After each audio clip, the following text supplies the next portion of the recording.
Hey, what up, everybody? It's Stephen Breach coming to you. Just stepped out of the gym this morning. Started off my day. Gonna be heading over to Taco Bell immediately after this video, and then heading off to work to get down. Sacramento is very rainy. You can tell by my back window being all fogged up and very wet outside. TLC last night was pretty good. I thought that honestly Cena was definitely the main event in my mind, but it was nice to see fresh meat in the main event. I haven't heard the best things about it from watching a lot of videos and reading a lot of people's thoughts on Twitter.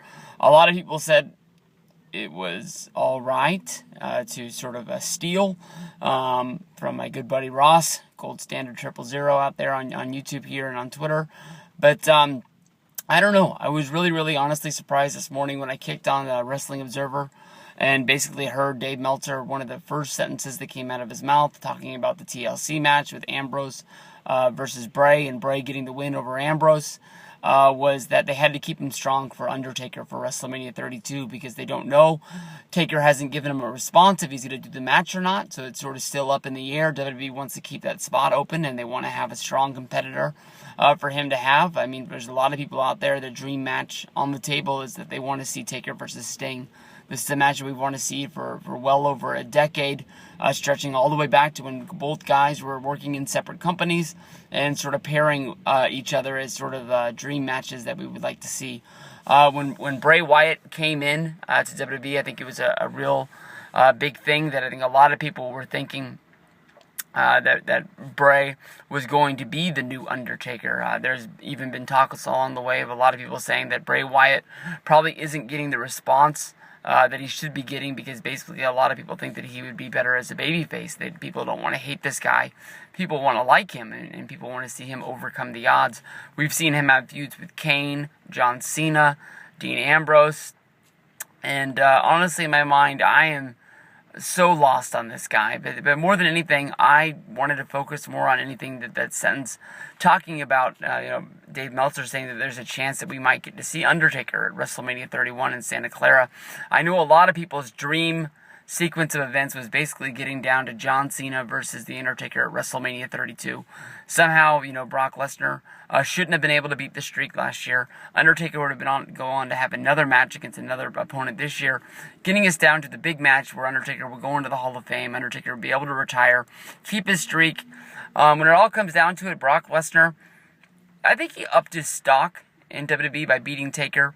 Definitely, he's been able to run his mouth saying that he beat the streak. He used that in order to get a shot at Cena and win the WWE Championship, which he still has, which he doesn't show up on Raw, he doesn't show up on SmackDown, doesn't show up on pay-per-views, just sends Paul Heyman around. Paul Heyman is the guy that we haven't even seen recently, but now that it's getting closer and closer to the time that he is returning, it was nice that Heyman popped up at Hell in the Cell and was part of the not the announce team, but the backstage announce team. So he was always sort of watching John Cena. Last night he even came out to the ring.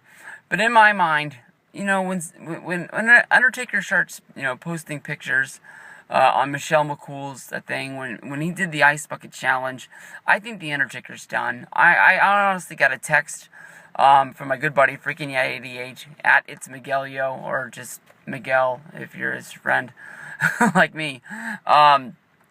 And he just sent this picture. I don't know where he got it from, if it was somewhere on Twitter, if it was on Instagram, or whatever it was. This was something recent. I might still have the picture on my phone. If I do, I'll tweet the picture so you can at least know what I'm talking about. But it looks like Undertaker's like sitting in a chair, maybe at an airport trying to board a plane, and somebody just took a picture of him. And the guy, I believe he's 49 going on 50, which is very hard for me to believe by looking at this picture. Undertaker looks 69 going on 70. And that's putting it pretty fair. Taker, had a good long career. A lot of people don't even really know about his time in WCW, or I guess that would be the NWA, before going in and becoming The Undertaker in 1990. The guy had a career that spanned a long time. He had a few injuries throughout the career. You could definitely see WrestleMania 10, he wasn't on the show. WrestleMania 16, he wasn't on that show, but used pretty frequently throughout his career as a day in, day out kind of guy. Wrestled house shows, wrestled pay-per-views, wrestled television. He was that guy that supported SmackDown throughout the years until around WrestleMania 27 time, when he just turned into a once-a-year kind of performer. Here he is today, here he is tomorrow. You think of that WWE Championship run that was stopped short due to injury. I think that was when he just sort of saw the writing on the wall, is that he wanted to prolong this career and get as many big matches as he could out of it. Wrestling day-to-day just wasn't going to be able to do it. But fun things is coming for WrestleMania 31. I just honestly don't think Taker is going to do it. I don't think, Taker already lost to Brock Lesnar. That puts a huge crown. That's a huge stat to put on his Wikipedia page. Bray Wyatt rolls into WrestleMania. Bray Wyatt beats Undertaker. I don't really see the appeal. I put up a video talking about Bray Wyatt versus Sting. Didn't really get a lot of love on that video. I guess Bray Wyatt versus Sting isn't really a match that a lot of people are really looking forward to either. But there's got to be something for this guy out there. I want to like him. I'm just not connecting with him. It's going to take some time. It's been a long time. Feels like he's been there for 2 years, but I think he's been there for a year and a half, with his first match being at last year's SummerSlam.